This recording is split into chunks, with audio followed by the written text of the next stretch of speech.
전 한국으로 가고 싶습니다. 지루하게 사우디에서 사는 것보다 제 가슴이 뛰는 한국에서 살고 싶습니다. 가족의 반대에도 한국행을 고집하는 이 남자는 어쩌다 한국에 빠지게 되었을까요? 오늘의 사연을 들어보겠습니다. 시청 전 좋아요와 구독은 영상 제작에 큰 힘이 됩니다. 안녕하세요. 저는 사우디아라비아 왕실 왕자 중 한 명인 하킴 빈 마지드 알 사우드입니다. 진부한 소개로 시작해서 죄송합니다만 제 인생은 그런 진부함의 연속이었습니다. 왕실의 일원으로서 누리는 특권도 화려한 파티도 값비싼 자동차도 더 이상 저에게 자극이 되지 않았죠. 매일이 똑같고 내일도 어제와 별반 다르지 않을 것이라는 확신 속에 살아가고 있었습니다. 그러던 중 저와 사우디 왕립학교의 다른 명문가 자제들이 함께 한국으로 수학여행을 떠나게 되었습니다. 국가 차원의 문화교류 프로그램이라는 거창한 이름이 붙었지만 저에게는 그저 또 다른 지루한 일정일 뿐이었죠. 굳이 한국이어야 할 이유가 있었을까요? 석유도 없고 눈에 띄는 자원도 없는 나라에 대해 저는 특별한 호기심을 느끼지 못했습니다. 리야드 왕립학교 강당에서 열린 출정식은 무척이나 형식적이었습니다. 저희 15명의 학생들은 모두 왕족이나 고위 관료의 자제들이었고 한국과의 미래 협력 가능성을 모색하는 중요한 역할을 맡았다는 말을 들었죠. 하지만 대부분의 학생들과 마찬가지로 저 역시 이 여행이 그저 학업에서 벗어나는 일시적인 휴식 정도로만 생각했습니다. 하킴, 자네는 이번 수학여행단의 부단장이네. 한국에서 우리 사우디의 미래를 이끌 귀중한 경험을 쌓길 바라네. 교장 선생님의 말씀에 저는 공손히 고개를 숙였습니다. 내심 또 다른 형식적인 방문이라 여기며 그저 빨리 끝내고 돌아오기만을 바랐죠. 사우디아라비아에서 자란 우리에게 세계는 두 가지로 나뉘어 있었습니다. 석유와 자원이 있는 국가와 그렇지 않은 국가. 한국은 후자에 속했지만 어쩐지 세계 무대에서 목소리를 내고 있었죠. 이유가 궁금하긴 했으나 그저 미국과의 좋은 관계 덕분이라고 단순하게 생각했습니다. 우리 수학여행단은 15명의 학생들과 3명의 인솔교사, 그리고 왕실 경호원 5명으로 구성되었습니다. 저는 단장인 사촌형 나세르와 함께 앞자리에 앉았고 다른 친구들은 뒤에서 시끌벅적하게 떠들었죠. 대부분은 여행용 태블릿으로 영화를 보거나 게임을 했고 몇몇은 깜빡 잠이 들었습니다. 아무도 한국에 대해 진지하게 이야기하는 사람은 없었어요. 인천국제공항에 도착한 순간부터 저희 일행의 분위기가 조금씩 달라지기 시작했습니다. 활주로에 내려선 우리를 맞이한 것은 깔끔하게 정돈된 공항과 놀라울 정도로 효율적인 입국 시스템이었죠. 아랍어와 영어는 물론 다양한 언어로 안내하는 디지털 표지판들, 입국 심사대의 빠른 처리 속도, 공항 곳곳에 배치된 최첨단 로봇들. 여러분, 안녕하세요. 저는 이번 수학여행을 안내할 정준호라고 합니다. 한국 외교부에서 파견된 정준호 과장은 유창한 아랍어로 저희 일행을 맞이했습니다. 공항 리무진으로 향하는 길에 그가 나눠준 태블릿에는 꼼꼼하게 짜인 일정표가 띄워져 있었죠. 삼성전자 화성공장, 현대자동차 연구소, 스마트시티 실증단지, 디지털정보혁신센터, 그리고 한국의 대학교와 연구소들. 단순한 관광 코스가 아닌 한국의 기술력과 산업을 직접 체험할 수 있는 일정이었습니다. 이번 수학여행은 단순한 견학이 아닌 사우디와 한국의 미래 협력 가능성을 모색하는 자리입니다. 정 과장의 설명에 학생들은 예의상 고개를 끄덕였지만 대부분은 여전히 자신들의 스마트폰에 빠져 있었죠. 저 역시 내심 어차피 자원 없는 나라가 무엇을 보여줄 수 있겠어? 라는 생각을 지울 수 없었습니다. 새벽녘 호텔 창문을 통해 비치는 서울의 일출이 제 눈을 떴습니다. 평소라면 이 시간에 자고 있었겠지만 밤새 검색했던 한국의 경제발전 궤적과 비전 2030에 관한 생각들이 머릿속을 맴돌며 잠을 설쳤습니다. 준비를 마치고 로비로 내려가니 놀랍게도 다른 학생들도 모두 정시에 모여 있었습니다. 어제까지만 해도 지루해하던 분위기가 미묘하게 바뀌어 있었죠. 삼성전자 화성 반도체 공장으로 향하는 버스 안에서 정준호 과장은 오늘의 일정에 대해 열정적으로 설명했습니다. 여러분, 오늘 방문할 곳은 단순한 공장이 아닙니다. 이곳은 한국의 경제 심장부이자 현대 문명의 두뇌를 만드는 곳입니다. 저는 창밖을 바라보며 생각했습니다. 이 나라는 대체 어떻게 사막 모래로 황금을 만들어내는 걸까? 공장에 도착해 보안 검색을 마치고 특수방진복으로 갈아입은 우리 일행은 견학 통로를 따라 이동했습니다. 거대한 무균실 너머로 보이는 광경은 마치 다른 행성의 모습 같았습니다. 투명한 방호복을 입은 기술자들이 로봇팔과 함께 작업하고 있었고, 천장에서 내려오는 자동 이송 시스템은 정확한 타이밍으로 웨이퍼를 운반했습니다. 이 동그란 실리콘 웨이퍼 하나에서 약 1000개의 반도체 칩이 생산됩니다. 김 부장의 설명에 모두가 감탄했습니다. 현재 우리가 생산 중인 3나노 공정 칩은 머리카락 두께의 약 3만 분의 1 수준으로 원자 몇 개 크기의 회로를 새기는 기술입니다. 저는 경외감을 느끼며 물었습니다. 이런 정밀도가 가능한 회사가 세계에 몇 개나 있나요? 실질적으로 3곳뿐입니다. 한국의 삼성, 대만의 TSMC, 미국의 인텔이죠. 사실상 전 세계 디지털 문명이 이 세 회사에 달려 있다고 해도 과언이 아닙니다. 갑자기 불편한 감정이 밀려왔습니다. 사우디아라비아는 석유로 세계 경제를 좌우한다고 자부했지만 실리콘이라는 평범한 모래로 만든 이 작은 칩들이 오히려 더 강력한 영향력을 가진 것처럼 느껴졌습니다. 석유가 20세기의 검은 황금이었다면 반도체는 21세기의 모래 황금입니다. 김 부장의 말이 저를 관통했습니다. 미국과 중국이 반도체 기술 패권을 두고 치열하게 경쟁하는 이유가 바로 여기에 있습니다. 핵심 공정실을 지나며 저는 우연히 한 작업자와 눈이 마주쳤습니다. 그는 무균복 안에서 무려 12시간 동안 원자 수준의 정밀 작업을 한다고 했습니다. 사우디에서라면 상상도 할 수 없는 일이었습니다. 그 순간 한국의 경제 기적의 비밀이 희미하게 보이기 시작했습니다. 오후에는 현대자동차 남양연구소로 이동했습니다. 그곳에서 미래 모빌리티 센터의 전시장에 들어서자 우리 일행은 또 한 번 충격에 빠졌습니다. 모래색 외관의 대형 차량 한 대가 전시장 중앙에 있었는데 놀랍게도 그것은 사막 환경에 최적화된 수소 전기차였습니다. 이것이 현대자동차의 데저트 크루저입니다. 이 박사가 자랑스럽게 소개했습니다. 특수 열관리 시스템과 태양광 보조 충전이 가능한 이 차량은 중동 지역의 극한 환경에서도 최고의 성능을 발휘합니다. 무엇보다 놀라운 점은 배출물이 순수한 물이라는 겁니다. 이 박사는 차량 하부를 가리키며 설명했습니다. 하루 주행으로 약 25리터의 물이 생산됩니다. 사막 지역에서는 이 물이 귀중한 자원이 될 수 있죠. 제 친구 파하드가 갑자기 말했습니다. 이런 차가 있다면 우리 사우디 사막에서도 더 이상 물을 걱정하지 않아도 되겠네요. 연구소 직원은 미소를 지으며 대답했습니다. 실제로 이 차량은 중동 시장을 위해 특별히 설계되었습니다. 내년에 사우디아라비아에서 첫 출시될 예정이죠. 이 순간 저는 처음으로 석유가 고갈된 사우디의 미래를 상상했습니다. 초조함과 동시에 묘한 가능성도 느껴졌습니다. 셋째 날, 우리는 송도 스마트시티를 방문했습니다. 도시 전체가 하나의 생명체처럼 유기적으로 작동하는 모습은 경이로웠습니다. 중앙관제센터에서 모니터링되는 도시 전체의 에너지 흐름, 쓰레기 처리 시스템, 교통관리 시스템은 마치 미래에서 온 기술 같았습니다.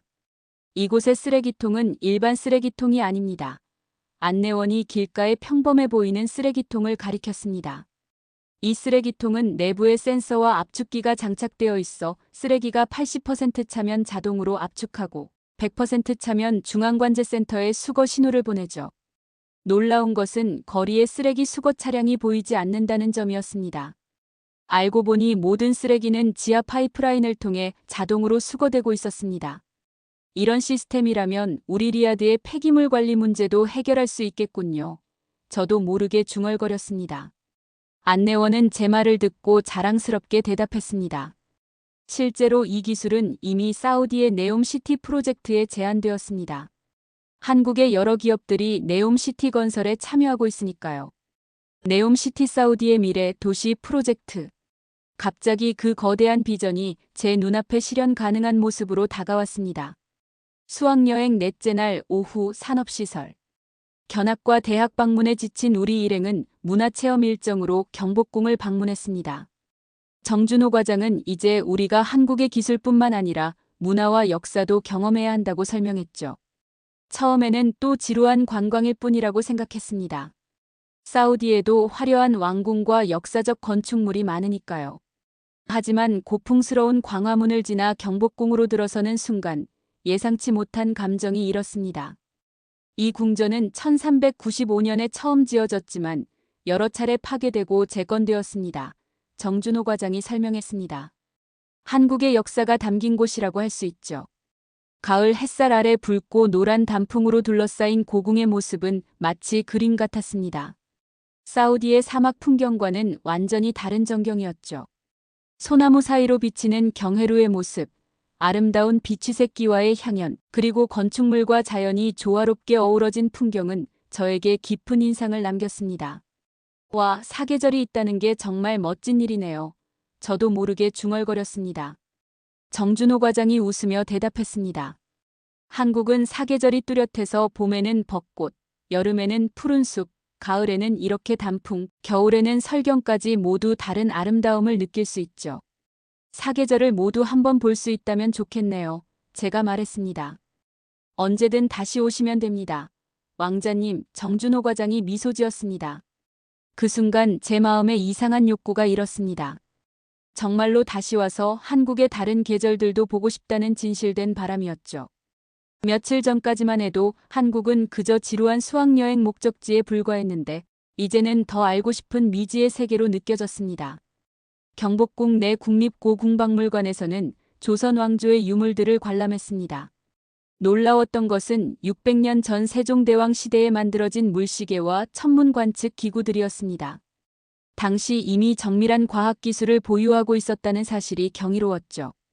한국은 항상 과학기술을 중시해왔군요. 제가 감탄했습니다. 네, 전통적으로 실용적인 학문과 기술을 존중했습니다. 과거와 현재가 단절된 것이 아니라 연결되어 있죠. 경복궁과 삼성전자는 얼핏 보면 전혀 관계없어 보이지만 실은 같은 DNA를 공유하고 있는 겁니다. 박물관을 나와 경복궁 뒤편의 산을 바라보니 산 전체가 붉고 노란 단풍으로 물들어 있었습니다. 정준호 과장은 그곳이 북악산이라고 설명했습니다.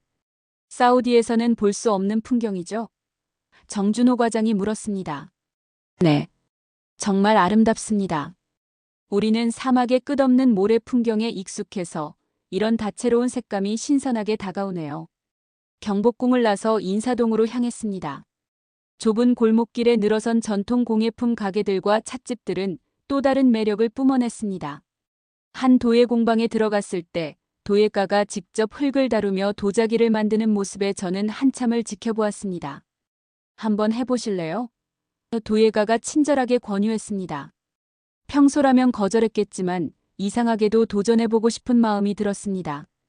물레 앞에 앉아 처음으로 흙을 만지며 형태를 빚어보는 경험은 신선했습니다. 형편없는 모양의 작은 그릇이 완성되었지만 그 과정에서 느낀 창조의 기쁨은 특별했습니다. 와, 이게 제가 만든 첫 작품이네요. 저는 진심으로 기뻐했습니다. 왕자님께서 만드신 첫 도자기를 저희가 구워서 한국의 기념품으로 보내드리겠습니다. 도예가가 말했습니다. 저는 처음으로 진심 어린 감사의 마음을 표현했습니다. 평소 숱한 선물을 받았지만 이 투박한 그릇이 오히려 더 특별하게 느껴졌습니다. 저녁이 되자 우리 일행은 명동으로 이동했습니다. 활기찬 거리 형형색색의 간판들, 그리고 패션과 문화의 천국이라고 할 수 있는 이 공간은 그야말로 생동감 그 자체였습니다.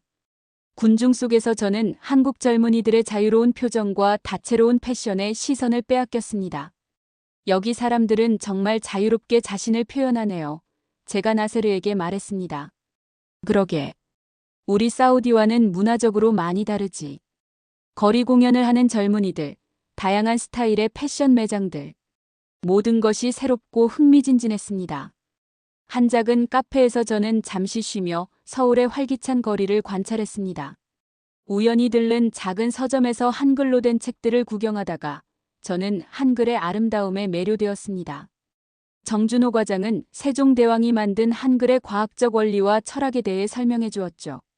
글자의 모양이 발음 기관을 본떠 만들었다는 사실이 놀라웠습니다. 혹시 한글을 배울 수 있는 책이 있을까요? 저는 갑자기 궁금해졌습니다. 정준호 과장은 놀란 표정으로 저를 바라보다가 한국어 학습서 몇 권을 추천해 주었습니다. 그리고 제가 그 책들을 구입하는 것을 보고 더욱 놀란 듯했죠. 저녁 식사 후 우리는 서울을 조망할 수 있는 N서울타워로 향했습니다. 야경이 펼쳐진 서울의 모습은 그야말로 장관이었습니다. 불빛으로 밝혀진 도시와 어둠 속에 흐르는 한강, 그리고 주변을 감싸고 있는 산들의 실루엣까지. 타워 전망대에서 저는 한동안 아무 말 없이 그 풍경을 바라보았습니다.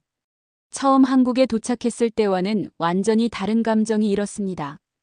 이 도시가, 이 나라가 갑자기 매우 친근하게 느껴졌죠. 정 과장님, 질문이 있습니다. 네, 왕자님. 한국에서 외국인이 살기는 어떤가요? 정준호 과장은 의아한 표정을 지으며 대답했습니다.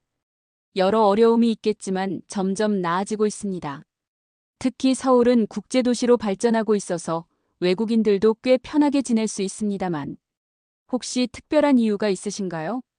아니요, 그냥 궁금했습니다. 하지만 사실 그 질문은 제 마음 깊은 곳에서 피어나기 시작한 생각에서 비롯된 것이었습니다. 내가 이곳에서 살아본다면 어떨까? 일주일 전만 해도 상상조차 할 수 없었던 생각이었습니다. 호텔로 돌아가는 버스 안에서 저는 마지막 날의 DMZ 방문과 귀국 일정을 떠올리며 왠지 모를 아쉬움을 느꼈습니다. 이제는 더 많은 것을 보고 더 많은 것을 배우고 싶었습니다. 한국의 가을만 본 것이 아쉬웠고 경복궁과 인사동, 명동을 스쳐 지나가듯 방문한 것도 아쉬웠습니다. 그날 밤 호텔방에서 창밖으로 서울의 야경을 바라보며 저는 처음으로 제 인생에 대해 깊이 고민하기 시작했습니다. 사우디 왕실의 왕자로서의 삶, 그리고 여기. 한국에서 제가 느낀 이 새로운 세계에 대한 호기심과 매력 사이에서 어떤 선택을 해야 할지. 주변 사람들의 친절함, 낯설지만 매력적인 문화, 아름다운 자연과 풍경, 그리고 무엇보다 이곳에서 느낀 생동감. 이 모든 것들이 제 마음속에 새로운 갈망을 키우고 있었습니다. 과학기술에 대한 관심을 넘어 이제는 한국이라는 나라 자체에 대한 강렬한 호기심이 생겼습니다. 태블릿으로 한국의 사계절 사진들을 검색하며 저는 봄의 벚꽃, 여름의 푸른 산과 바다, 가을의 단풍, 그리고 겨울의 설경까지 모두 직접 보고 싶다는 마음이 들었습니다. 그리고 떠오른 생각은 단 하나였습니다. 나는 여기에 더 머물고 싶다. 서울대학교 웹사이트를 검색하면서 저는 인생에서 처음으로 진정으로 원하는 것이 무엇인지 깨닫기 시작했습니다. 지루하기만 했던 제 인생에 마침내 의미와 방향이 생겨난 것 같았습니다. 마지막 날 DMZ와 판문점을 방문했을 때 저는 한국의 진정한 힘을 이해하게 되었습니다. 전쟁의 폐허에서 이렇게 눈부신 발전을 이룩한 나라. 자원도 없고 국토도 작고 분단의 아픔까지 안고 있는 이 나라가 어떻게 세계 10위권의 경제대국이 되었는지. 그 비밀이 서서히 보이기 시작했습니다. 1950년대 한국의 1인당 GDP는 67달러로 당시 아프리카 최빈국보다도 낮았습니다. 정준호 과장의 설명에 우리 모두 놀랐습니다. 70년이 채 지나지 않아 3만 달러가 넘는 선진국이 되었죠. 분단의 상징인 철조망 앞에서 사진을 찍으며 저는 문득 정준호 과장에게 물었습니다. 이런 상황에서도 어떻게 발전할 수 있었나요? 전쟁의 위협, 자원의 부재, 좁은 국토. 모든 것이 불리했을 텐데요. 정준호 과장은 잠시 생각에 잠기더니 진지한 표정으로 대답했습니다. 불리한 조건이 오히려 우리의 강점이 되었습니다. 자원이 없으니 사람에 투자했고 전쟁의 위협이 있으니 더 단결했으며 국토가 좁으니 효율성을 극대화했죠. 때로는 제약이 혁신을 낳습니다. 그 말이 제 마음에 깊이 새겨졌습니다. 제약이 혁신을 낳는다. 풍부한 석유라는 축복이 오히려 사우디의 혁신을 가로막은 것은 아닐까? 석유가 고갈된 미래를 준비하지 않으면 우리나라는 어떻게 될까? 여행의 마지막 저녁, 우리 일행은 한강변의 레스토랑에서 송별 만찬을 가졌습니다. 유리창 너머로 보이는 서울의 야경은 일주일 전과 똑같았지만 그것을 바라보는 제 시선은 완전히 달라져 있었습니다. 식사 중에 정준호 과장이 각자 이번 여행의 소감을 한마디씩 말해보라고 제안했습니다.